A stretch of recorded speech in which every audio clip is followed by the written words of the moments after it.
Hello people and welcome to a new episode in a series where I look at the vehicles officially announced for the upcoming game Snowrunner. This episode we're going to be looking at the only truck returned from Mudrunner and making an appearance in Snowrunner. Yes, we're looking at what's being called in Snowrunner the Voron AE-4380, which was also called the C-4320 in Mudrunner and is based on the Ural-4320. The Ural-4320 series was first developed in 1976, although they're still in production today. It was developed as a successor to the Ural-4380 and comes in both civilian and military variants. Civilian models have the headlights on the bumper, whereas military models have the headlights on the wings, with a huge variety of attachments and add-ons. In the civilian market, this thing is used as a fire truck, a truck bus, a logging truck, and even more. In the military, this truck is used for troop transport, light cargo hauling, specialised body carrying, and more. I'll link a document in the description that lists all the variants you can buy this truck in, and it's worth giving it a look to get an idea of the versatility of this truck. The true identity of this truck is given away not only by the looks, which I'm sure we're all familiar with from Mudrunner, but also by the width. All Ural-4320s are exactly 2.5 metres wide, regardless of variant. However, there seems to be some sort of confusion in the length of the vehicle. No chassis cab, that's a truck with a cab but no bed, Ural-432 variants, like the one shown on the card, are 8.7 metres. The only variants with a length of 8.7 metres are wagon trucks, that's a truck with a separate bus body for transporting passengers, that are based on chassis cab truck chassis, and where the extra length seems to come from the body overhang.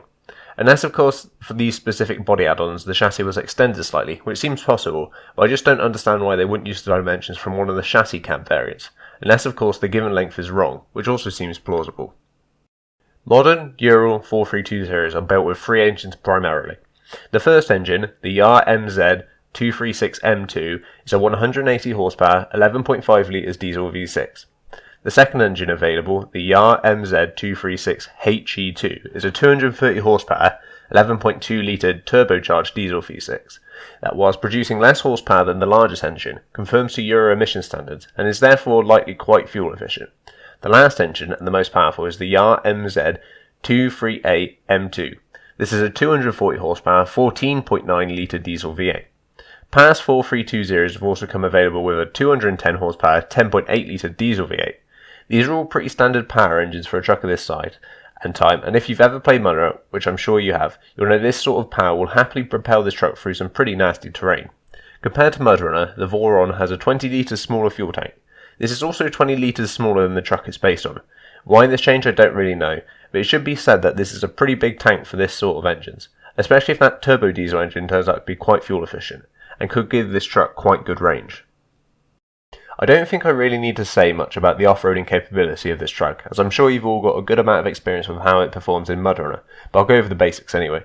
It's a curb weight of around 7.5 tonnes, and with switchable differential locks and all-wheel drive carried over from Mudrunner, this should be competent enough. Although it's relatively lightweight for a 3-axle semi could mean that it's affected quite a lot trying to ford deep rivers.